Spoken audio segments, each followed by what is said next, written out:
Comic strip life in hell के निर्माता mat Groening ने सिम्पसन परिवार का निर्माण किया। सिम्पसन परिवार, जिसे उन्होंने हाई स्कूल में बनाया था, ग्रोएनिंग ने मूल रूप से सिम्पसन परिवार को अपने स्वयं के आधार पर और अपने पिता, माता और बहनों के नाम का उपयोग करके एक निष्क्रिय परिवार के रूप में बनाया था। जेम्स एल ब्रूक्स कार्यक्रम में एनिमेटेड शॉर्ट्स शामिल करना चाहते थे।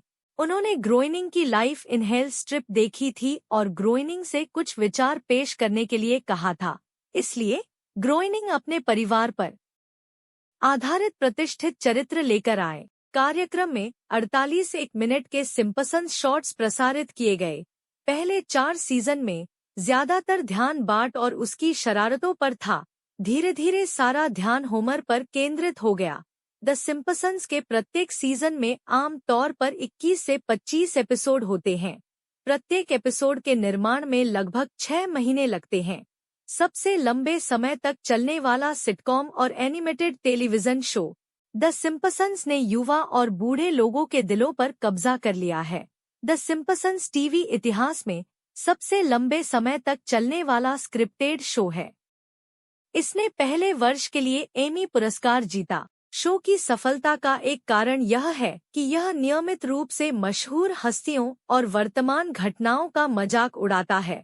द सिम्पसन्स का एनिमेशन संयुक्त राज्य अमेरिका और दक्षिण कोरिया के एनिमेटरों के बीच विभाजित है।